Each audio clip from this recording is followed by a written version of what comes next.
कई बार ऐसा होता है कि बहुत से लोग राशि रत्न धारण करते हैं, लेकिन वो रत्न धारण करने के बाद भी उन पर कोई अच्छा प्रभाव नहीं पड़ता। आज इसी पर चिंतन करेंगे कि क्यों रत्न पहनने के बाद भी भाग्योदय नहीं होता। नमस्कार, मैं हूँ डॉक्टर उमाश्री, आप सबकी अपनी ज्योतिषी। आपका बहुत बहुत स्वागत करती हूँ और अभिनंदन करती हूँ। मित्रों, कैसे हैं आप? उम्मीद करती हूँ आप प्रसन्नता से होंगे। परमात्मा आपको सभी खुशियाँ दे। मित्रों, अभी ऑफ़र चल रहा है। 15 जुलाई तक आप अपनी कुंडली का परामर्श बहुत ही न्यूनतम राशि पर ले सकते हैं। ये आप ही की रिक्वेस्ट पर मैंने ऑफ़र दिया है, तो इसका लाभ ज़रूर उठाइए। इसके अलावा वीडियो पसंद आती है तो लाइक ज़रूर कीजिए। जिन लोगों ने चैनल को सब्सक्राइब कर रखा है, बहुत पसंद करते हैं, अच्छे अच्छे कमेंट करते हैं, मैं उनका हृदय से धन्यवाद ज्ञापित करती हूँ। परमात्मा आप पर हमेशा अपनी कृपा बनाए रखे और आपको सारे सुख देवे। तो चलिए आज का वीडियो शुरू करते हैं।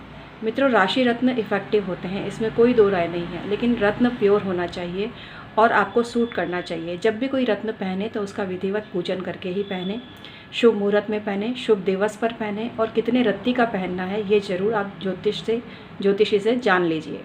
इसके अलावा एक बार में बहुत ज़्यादा रत्न नहीं पहनने चाहिए। जहाँ तक हो एक बार में एक ही रत्न पहने।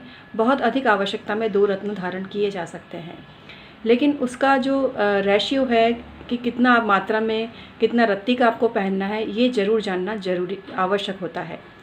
इसके अलावा कोई भी रत्न किसी दूसरे सदस्य का है कि कई बार ज्योतिषी लोग बताते हैं, हम भी रत्न बताते हैं तो लोग ये बोलते हैं, अब तो खैर ऑनलाइन ही हो गया है काम। पहले जब बताते थे तो लोग कई बार ये भी बोलते थे कि हम अपनी मम्मी का पहन लें क्या, भाई का पहन लें क्या, पापा का रत्न पहन लें क्या, वो अंगूठी तो बनी हुई है, पुरानी नानी जी की है, दादी जी की है।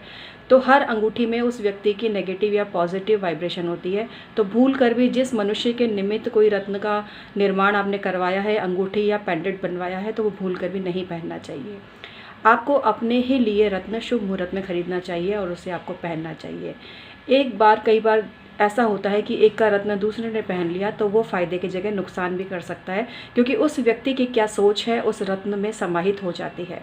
तो ये बहुत बड़ा फैक्टर होता है कि रत्न आपको सूट नहीं करता और बल्कि अच्छे की जगह बुरा प्रभाव भी कर डालता है। इसके अलावा हर रत्न की एक अपनी आयु होती है, उसके बाद वो निष्क्रिय हो जाता है। तो आज के वीडियो में मैं आपको ये भी महत्वपूर्ण जानकारी देने जा रही हूँ। हर रत्न की एक निश्चित अवधि होती है, उस अवधि के बाद में उस रत्न को बदलकर दूसरा रत्न धारण कर लेना चाहिए। माणिक्य रत्न की जो अवधि होती है वो 4 वर्ष होती है। जब आपने धारण किया है उससे 4 वर्ष तक वो कार्य करेगा, उसके बाद आपको दूसरा बदल लेना चाहिए। मोती की 2 वर्ष होती है और मूंगा की 3 वर्ष, पन्ने की 3 वर्ष 2 माह, पुखराज की 3.5 वर्ष, कुछ 4 वर्ष भी मानते हैं इसको। हीरे की 7, नीलम की 5 वर्ष होती है।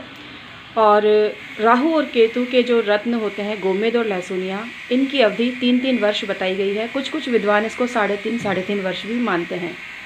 इस प्रकार से जिस रत्न की जितनी अवधि है उसके बाद भी अगर आपको आवश्यकता है तो उसको बदल देना चाहिए। भूल कर भी किसी का रत्न ना पहने, किसी मित्र का रत्न मांगकर तो भूल कर भी ना पहने, अड़ोसी पड़ोसी का रत्न भी नहीं पहनना चाहिए।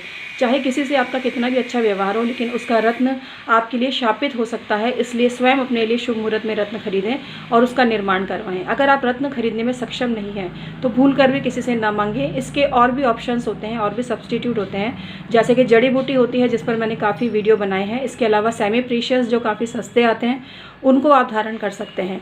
कुल मिला के अपनी खरीदी हुई चीज़ ही आपके काम आती है। जब आप फ्री में किसी की चीज़ लेकर यूज़ करते हो तो वो दान हो जाता है और वह ग्रह आपके लिए अच्छा होने की बजाय मृत्यु तुल्य कष्ट देना प्रारंभ कर देता है।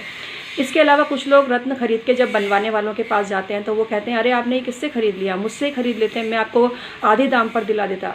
मित्रों, कई बार पुराने रत्न भी लोग खरीद लेते हैं। यूज्ड जो स्टोन होते हैं वो सस्ते बेचे जाते हैं और ये आपको पता ही नहीं होता। आप तो सिर्फ ये सोचते, अरे उसने मुझे महंगा दे दिया, उस पंडित ने मुझे महंगा दे दिया, उस ज्योतिषी ने मुझे महंगा दे दिया।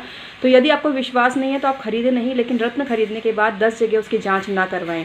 जितने हाथों में वो रत्न जाएगा उतना ही नेगेटिव इफेक्ट आप पर पड़ेगा।